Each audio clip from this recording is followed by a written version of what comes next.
وما لكم لا تقاتلون في سبيل الله والمستضعفين من الرجال والنساء والبلدان الذين يقولون ربنا اخرجنا من هذه القرية الظالم أهلها واجعل لنا من لدنك وليا واجعل لنا من لدنك النصير।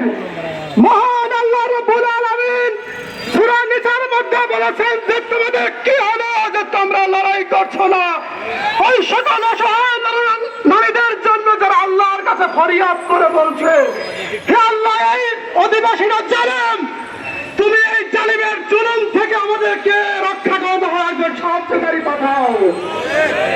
রাসূলুল্লাহ সাল্লাল্লাহু আলাইহি ওয়াসাল্লাম বলেছেন, আল জিহাদু মা বিল্লাহি ইয়াউমুল কিয়ামাহ, জিহাদ চলবে কিয়ামত পর্যন্ত। আজকে দুর্ভাগ্য মুসলমানদের জন্য, মুসলমানরা জিহাদকে ভুলে গিয়েছে। তারা বদর আর উহুদের তরবারি বিক্রি করে তাকবীর দ্বারা উম্মত ইসলাম খুঁজে ফিরছে। অথচ এই মুসলমানেরা গোটা পৃথিবী অস্ত্রের দ্বারা শাসন করত। আমি আমার জাতির মুসলমানদেরকে বলতে চাই, হ্যাঁ মুসলমান, তোমরা তোমাদের হারানো ঐতিহ্যকে ফিরে আনতে হবে। তোমাদের তো রক্ত লাল হয়ে উঠেছিল এই মুদার প্রান্তর। তোমরা তো শাহাদাতের জন্যই মায়ের উদর থেকে পৃথিবীতে পা রেখেছো।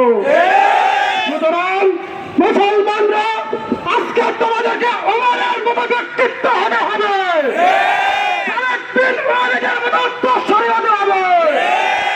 তাদের মতো ব্যক্তিত্ব আমার একটা তীর্থনা তুলতে হবে, পৃথিবী তাদের পায়ের তলায় ভূষিত হবে।